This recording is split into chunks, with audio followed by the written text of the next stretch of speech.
मैं ये कह रहा हूं कि टीम मैनेजमेंट को या सलमान को कि अगर 3-4 प्लेयर बिठाने की बात हो रही है तो फिर पूरा वर्ल्ड कप बिठाएं आप।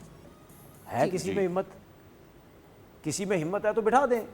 हिम्मत कहने का मकसद ये नहीं कि मेरा कि मैं तड़ियां लगा रहा हूं या डरा रहा हूं, नहीं नहीं, हिम्मत है तो अगर नमीबिया के मैच में जूनियर्स ने कुछ नहीं किया, आप सुपर 8 में चले गए तो फिर पूरा सुपर 8 आप उन्हीं को खिलाएंगे। उन्हीं को बिल्कुल सही, सेमीफाइनल तक टीम जा रही है, बिठाएं उनको फिर। ठीक है, आप उनको बिठाएं, उनको ये बोलें कि भाईजान नमीबिया के मैच में आप नहीं है, आज से आपकी क्रिकेट खत्म, कुछ T20 वर्ल्ड कप में आपकी क्रिकेट खत्म।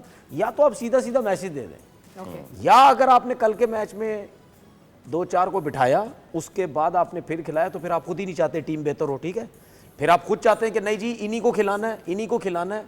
लेकिन बात सीधी सीधी ये है कि मुझे अफसोस इतना होता है, इतनी हैरत होती है कि कल मैं कुछ बातें सुन रहा था जर्नलिस्ट की, क्रिकेटर्स की, मतलब यानी वो ये बातें कर रहे हैं कि यार ये क्या टीम है, क्या टीम बन चुकी है। उन्होंने खुले अल्फाजों में बोला कि इस सिस्टम ने इनको बर्बाद किया। मैं अगर आपकी बात यहीं से बर्बाद किया है, आप जो बात कर रहे हैं, ये लोग टीम को बेहतर देखना चाहते ही नहीं है। ये बात